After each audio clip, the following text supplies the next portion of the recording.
Donc là, on a Itadori qui est en train de parler avec je ne sais qui, là. Apparemment, il y a plusieurs voix dans sa tête en ce moment. Plusieurs trucs se mélangent dans sa tête.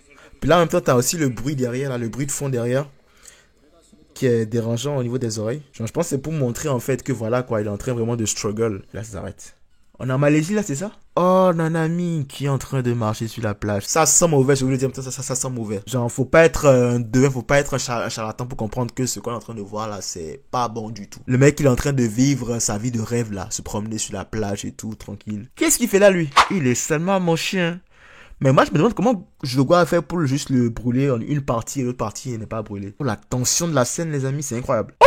Ben non, ne me dis pas qu'il va crever en se faisant éclater par tous ces trucs-là, en fait. Tous ces démons-là. Il a passé son temps à faire des overtime, le pauvre. Là, ça se voit, il est déjà proche de la mort, là, c'est bon. Ça va partir en non-éclair. Il est fatigué.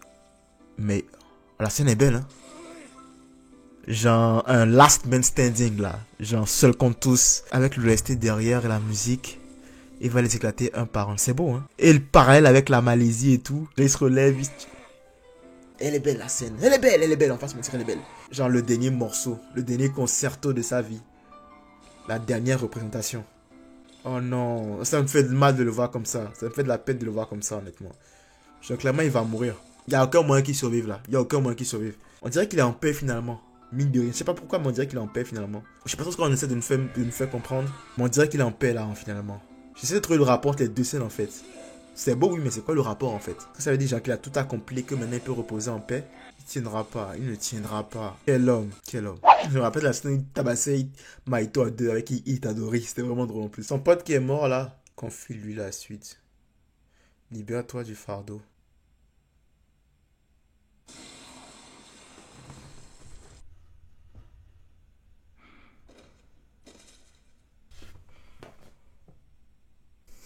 No fucking way. En plus, il est mort comme n'importe quoi. Oh, quelle mort gore en plus. C'est même pas comme s'il a transpercé tout, il a explosé le mec. Dans le manga, je dirais que c'était vite passé, mais là, vraiment, ils ont bien fait la scène. Oh punaise, je suis choqué. Pourtant, je sais ce qui allait se passer, mais là, je suis choqué encore de voir ça. En fait, de le vivre, parce que je le savais en spoiler, mais là, le vivre, est-ce qu'il méritait ça? Punaise, Itadori a vu ça en live. Ça fait mal.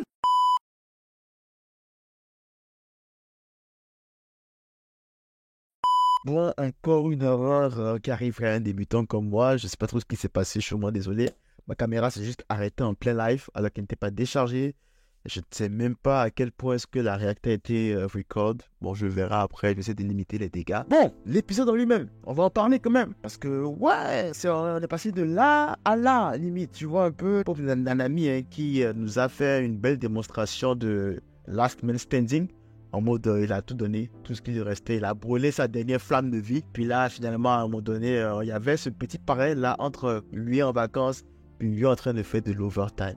Et ça, je me rends compte que s'il n'avait pas décidé de faire de l'overtime, il n'aurait pas eu ce problème-là, le pauvre Nanami. Et bien voilà, finalement, mon pauvre Nanami a épuisé toutes ses forces dans la bataille.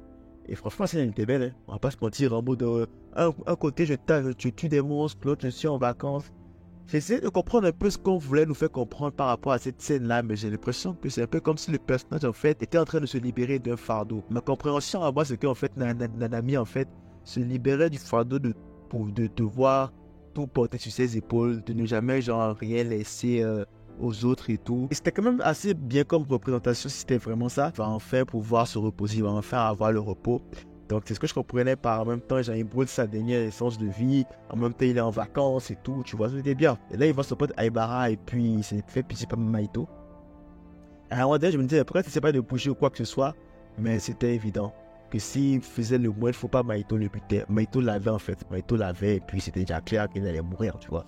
Déjà, quand tu vois le flashback de Nanami en début d'épisode, tu te dis, ouais, c'est bon, il va crever.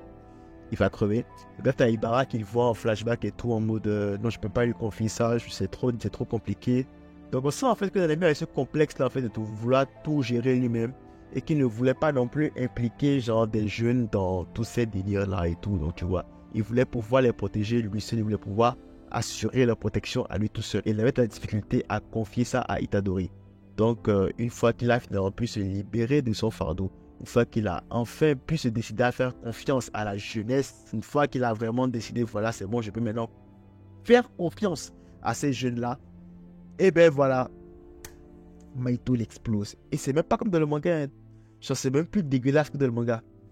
Franchement, c'est même plus dégueulasse que dans le manga. C'était quelque chose, c'était triste en même temps. Genre, c'était vraiment choqué. Moi, un ami partir comme ça, j'étais vraiment, vraiment choqué pour le coup. Ah, c'était vraiment un personnage intéressant. Et le fait qu'il meure comme ça me fait quelque chose. Ça m'a permis de plus détester Maito. Là, maintenant, je aime Maito plus que tout au monde. J'ai envie qu'il crève, j'ai envie qu'Itadori il fasse la peau. Et là, donc là, t'as Maito, en fait, qui a commencé le combat avec Itadori. Combat sympa, tu vois, ça se passe bien, tranquille, le combat est bien. Ou tu vois qu'en fait, à un moment donné, avant, Maito s'est divisé en deux.